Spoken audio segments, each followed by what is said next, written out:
If you've ever had this feeling that something was terribly wrong with the world that we live in, but you couldn't figure out just what it was, then you've come to the right place. Secret societies, mystery religions, and the Illuminati have been controlling our reality since the beginning of time. But not anymore, because there is an awakening happening, and you are about to become a part of it. Wake up, because this is a call for an uprising. This is a call for an uprising. Welcome to today's show. I know the topics that I constantly talk about are very, very serious things, at least for people who are aware that they're actually happening. Others laugh at a lot of this stuff because, they don't want to believe the inevitable that is occurring here in this world. But sometimes we need to take a step away and love, because love wins. And I have this beautiful story that I wanted to share with everybody that's going to really make your heart melt. It was shared on the website at callforanuprising.com. I unfortunately cannot say the name of the person who shared it because both of the words in his avatar, I can't say here on YouTube, but he knows who he is or she. I'd like to thank the person for sharing it. I say that again because, let's see what I'm talking about here. We have somebody who is an objectum sexual. That's right. It really warms and melts your heart, doesn't it? Stories like this, and you think that I'm coming to you from The Onion or I'm coming to you from some satire website. No, this is the New York Post that is putting this out there, and this is apparently, from everything I've seen, a true story. And it doesn't surprise me for the most part that we have insane people living in this world. I guess what surprises me most is I don't know how they come up with some of these ideas of things to fall in love with. I mean, I made a wicked scrambled egg recently, and I whisked it up, and I had just this moment while I was doing it where I thought for a second that I was falling in love with the whisk because I was whisking so perfectly, and then I thought about it for a longer period of time, and now we're in an exclusive relationship for the day.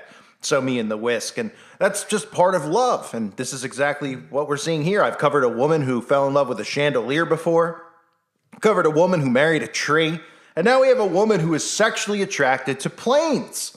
That's right, airplanes. And she wants to marry a toy Boeing, right? You ever think about when you were a kid, girls, if you were playing with a Barbie doll, maybe thinking about marrying Ken one day? Or did you ever play with your toys when you were a kid and you were playing with Ninja Turtles and you thought all of a sudden that you and Leonardo were going to be in an exclusive relationship, you and the toy? Not you and the character, the toy. Well, this is the insane crap that we allow in this world. And there are literally, the scary part is, I'm sure when most people read this and see this story, they roll their eyes and they say, this is ridiculous. But the scary part is there's a percentage of our population that actually sees this as a normal and okay thing. There are actually people who would fight me on this and say, that's hate speech, that's mean, and that's bullying. When this person clearly needs help. Now, I wonder what, you could look at the person, like I said before, there's certain people you can look at and you know what their, communities they belong to. Isn't that funny? It's almost like their own breed of species, because that's what they are. And then they say it's because of a sexual preference, but in reality, it's just insane liberal people. So this woman, apparently a woman, is sexually attracted to planes and wants to marry this toy Boeing. Sarah Rodo, 23 years old, even refers to the Boeing 737 as her boyfriend. She flies in the aircraft as often as possible and has 50 replica models of the plane at home. Could you imagine being on the plane with her if you were on a Boeing 737?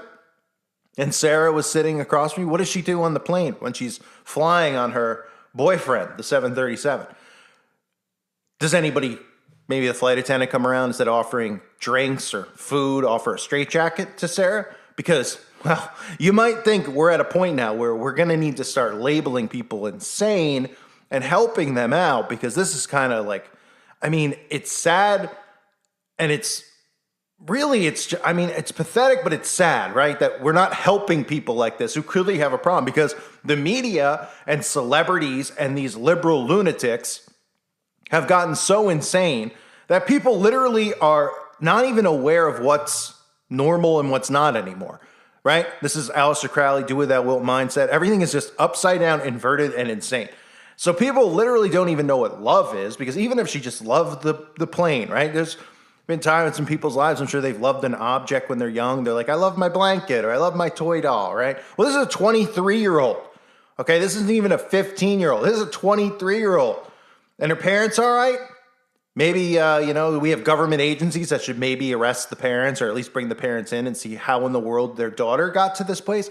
Or it's not really fair to the parents because we could just obviously assume that this girl got to this point by watching television, by following Hollywood, and seeing all these liberal lunatics. Tell them that this is perfectly normal behavior when these people should be all put on an island together and let them have their insane ideologies there and let them all just sit there and we'll see how functional the world is with all of them on an island when none of them can do anything that matters at all other than complain about everything and fall in love with objects. I'm sure if they were all on an island, they'd all fall in love, with the sea and with sand. I mean, just total insanity. But anyway, Sarah flies the aircraft as often as possible. She has 50 of these things in her home.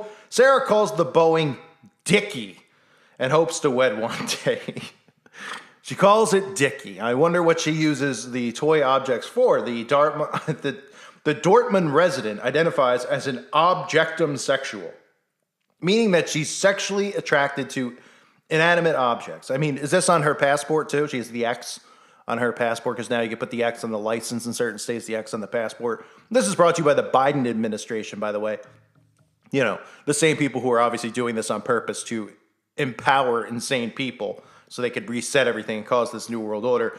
We're going to start putting things like objectum sexual on there because nobody will question it. I mean, this is probably going to be considered hate speech because I'm questioning people falling in love with objects around their home, right?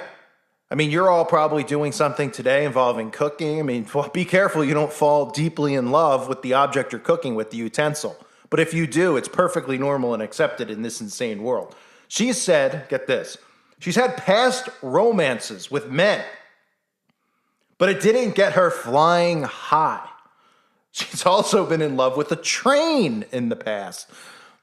So it's more like automobiles, trains. We did have a guy, if you don't remember, maybe you remember, I covered before on My Crazy Obsession, something like that. We had a guy who was literally having sex with his car using the gas tank. Yeah, these are things that they air on TV where people are like, wow, they're airing this on TLC and channels like that. The Learning Channel, by the way.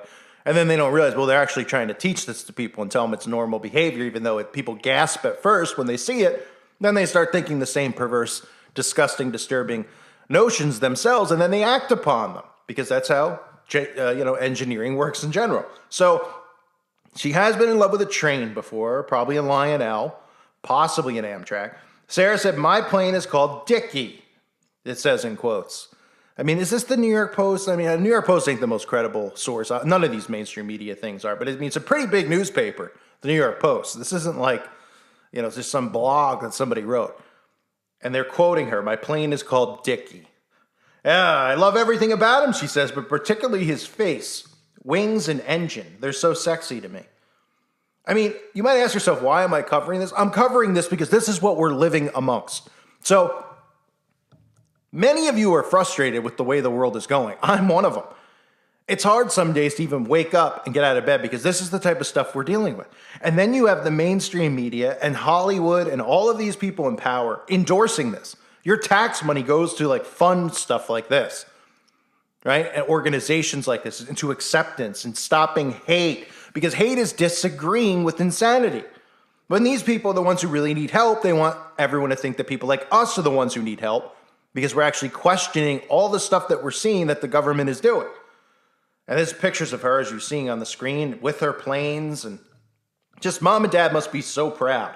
Laying in bed with a red light on in the room. I mean, just some of the most disturbing stuff you'll see. But again, this is normalized in this society. So she said, some people don't understand my love, but my friends took my coming out very well and encouraged me. Well, maybe we should have your friends checked on as well. These are people who obviously need serious help. I mean, who are her friends dating? Maybe they'll double date, her and her friends. They probably go out on group dates, right? She brings her Boeing. The other person brings what? Lincoln Continental, little toy car. All right, somebody else brings a toy scooter. I mean, does it ever stop? Are stories like this ever going to stop? The answer is no. It's just how much more absurd can it get? I mean, I couldn't even think of something more. I mean, a printer, a lamp. I mean, these are the next thing. I mean, I did the chandelier already. That was years ago. Now we have toy objects, and this is actually, somebody sat and classified this as a sexual preference. Like, this is normal. Here's what's normal sexual preference. Men liking women and women liking men. I know it's very caveman-like, but, it's the way it's supposed to be, and nothing's ever going to change that. So this is the story of a woman who's sexually attracted to planes and wants to marry a Boeing. Luckily for her, she's had many chances in her life to get on a Boeing and fly around so she could feel the Boeing for herself. This world is absolutely an abomination, beyond abominations. But more so than that, it's an embarrassment. And humanity continues to become an embarrassment. And that's why we know things like this, that we are in the days of Noah, because it can't get much more insane than this, or can it? We'll find out. Reminder, check out the website at callforanuprising.com. It's $2.99 a month. I hope to see everybody over there. New content up over there. A lot of the stuff with what's going on in Texas, if you haven't seen it. So definitely check it out. It's 10 cents a day. It's the price of a cup of coffee for the month. So, you can just not get a cup of coffee, sub to the site. I mean, you'll spend hours on the site. If you're in one of those moods and you want to, research stuff and get into stuff. I know there's days where people are like, I need a day, or 2 days or a week, and you don't want to think about any of this stuff or see any of this stuff, or maybe you're somebody who could deal with it every day. Either or, there's always information coming in on the website and the forum. People are posting all the time. It's extremely active. You can go on at night and spend 3 hours in there reading, looking at articles, interacting with other people. So definitely check it out if you haven't. I want to thank the Patreons and thank all of you for your support here on YouTube. I appreciate all of you being here still greatly. Make sure you're subbed to my backup channels as well, because you never know, I might get a strike for hate speech against the Boeing 737 or whatever the heck it is. Unbelievable. Thanks again for being here, everybody. God bless you and your families.